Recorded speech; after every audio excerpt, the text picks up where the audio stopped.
Muy bien, vamos a empezar hablando entonces de qué es el hipogonadismo primario. Primario. Como todo primario, acá es igual que lo que vimos en todos los ejes. Si yo digo que una patología es primaria, significa que lo que está alterado es la glándula endocrina secundaria. En este caso, la glándula que produce testosterona. ¿Cuál es? Los testículos. Entonces, analizando lo que vinimos ya viendo con todos los ejes, si yo tengo un testículo que no funciona, por alguna causa, ahora vamos a ver cuáles pueden ser estas causas, el concepto es, no produce testo o lo produce poco estradiol, mucho menos, y no produce inhibina. ¿Qué va a pasar con el resto del eje? ¿Qué va a pasar con el GNRH y qué va a pasar con la FSH y LH? Recuerde que el control, el retrocontrol negativo sobre GNRH y sobre FSH y LH está dada por estas hormonas, por la testo, por la inhibina, por los estrógenos. Entonces, si no hay o hay poco, ¿qué va a pasar? No las va a inhibir. Si no las inhibe, empiezan a producirse en grandes cantidades. Entonces, cuando yo tengo un testículo que no funciona, lo que nosotros vamos a ver en el laboratorio, básicamente, es que la FSH y la LH están elevadas. Recuerden que nosotros no medimos GNRH en el laboratorio. Nosotros solo medimos hormonas hipofisarias. No medimos hormonas hipotalámicas en el laboratorio. Entonces, yo lo que voy a ver en estos pacientes es baja de la testo y aumento de la FSH y la LH. Eso es un hipogonadismo primario. Primario. Muy bien. ¿Cuándo? ¿En qué patologías ustedes pueden encontrar este tipo de eje, estos valores de laboratorio? Testo baja con FSH y LH elevada. Bueno, acá les traje yo, son algunas patologías más infrecuentes, otras son más frecuentes. El síndrome de Klinefelter, ahora vamos a ver si enfermedades genéticas como el síndrome de Klinefelter y el síndrome de Noonan. La anorquia, ahora vamos a ver qué es esto. La castración, es decir, por alguna causa, y yo les puse por torsión del testículo, por alguna cirugía donde es necesario que el caso típico es el tumor de testículo. Cuando hay un tumor de testículo, que ya lo vimos en marcadores tumorales, lo que hay que hacer es sacar el testículo. Y eso puede llevar al paciente muy probablemente a tener un hipogonadismo primario. Un trauma también. Las infecciones, recuerden, probablemente lo vieron, no sé si están cursando microbiología clínica, las paperas que producen destrucción del tejido testicular, y hay otro tipo de infecciones también que destruyen el tejido testicular, por lo tanto entonces producen un hipogonadismo primario, tóxicos, pacientes con radiación por algún tipo de tumor. Ciertas drogas también, quimioterápicos, tienen un impacto y producen destrucción de tejido testicular. Por eso muchas veces pacientes con cáncer que tienen que entrar en quimioterapia, se le hace lo que se llama el consejo genético, donde al paciente es necesario decirle la alta chance que tiene de poder perder tejido testicular, y muchas veces lo que se hace es preservar, haciendo criopreservación de espermatozoides o de tejido testicular, para si este paciente después de la quimio quiere fecundar y tener hijos. Eso es muy importante a tenerlo en cuenta, y eso muchas veces lo vemos en el laboratorio. Y la andropausia, que es lo mismo que la menopausia. La menopausia es en la mujer, la andropausia es en el varón. Como les dije, la diferencia está en que en la mujer es de un día para otro, es decir, llegada a una década de la vida, la mujer deja de menstruar, pierde su capacidad reproductiva. En el varón, en cambio, se va dando progresivamente en la medida que el varón va envejeciendo. Eso se denomina andropausia. Lo que pasa es que no en todos los varones se comporta igual. No es que el 100% de los varones van a ser capaces de reproducir a los 80 años. O capaz que no tienen ganas.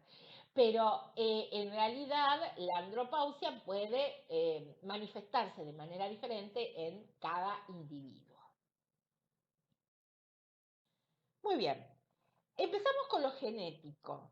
El síndrome de Klinefelter.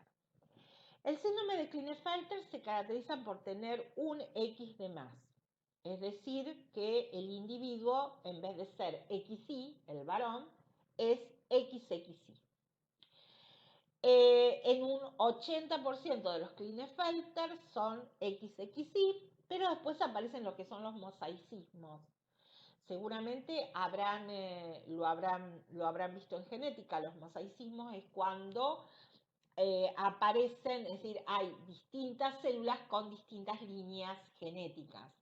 Es decir, el individuo puede tener células que son XXII o triple XY, etc.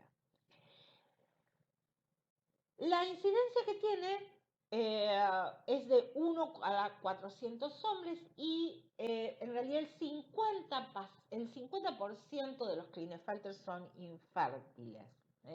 No todos los Klinefelter van a tener infertilidad. Tienen algunas características típicas que ya pueden irse viendo desde etapas tempranas de la vida. Por ejemplo, tienen talla alta, es lo que se denomina el eunucoidismo. Si tienen testículos pequeños, con tallas muy altas, y pueden tener disminución de la libido y también lo que se llama oligo o azospermia, que nosotros no vamos a ver, desgraciadamente porque no nos da, que es la característica de los espermatozoides. Cuando nosotros estudiamos fertilidad en el varón, uno de los estudios más importantes para el médico es lo que se llama el espermograma, que es estudiar el semen del individuo. Desde el aspecto físico, así como los líquidos de punción, vemos el aspecto físico, la parte química y lo miramos al microscopio de los espermatozoides. ¿Qué significa oligoazospermia? Es disminución del número de espermatozoides o falta de espermatozoides. Bueno, una ginecomastia persistente, ¿qué es la ginecomastia? El aumento del tamaño de las mamas en el varón. Y fíjense ustedes, trastornos de la personalidad también pueden tener y un coeficiente intelectual bajo. Ese IQ es coeficiente intelectual. Bueno, acá ustedes ven un Klinefelter, lo que yo les decía, son muy altos, pero tienen tamaños testiculares muy pequeños. La otra enfermedad genética es el síndrome de Noonan. Este es un trastorno genético autosómico dominante, es decir, que acá no está asociado a los genes sexuales, a los cromosomas sexuales, perdón, sino que está asociado a los cromosomas somáticos. En este síndrome, en realidad no es que la infertilidad es una característica más que tienen los Noonan. Fíjense ustedes, tienen afecciones oculares, ¿qué más tienen? Orejas de implantación baja, tienen retraso puberal, tienen paladar arqueado, exceso de piel en la nuca, también pueden tener otro tipo de alteraciones también, los Noonan, y entre ellos tienen alteraciones a nivel de lo reproductivo. Bueno, acá ven ustedes características de los Noonan.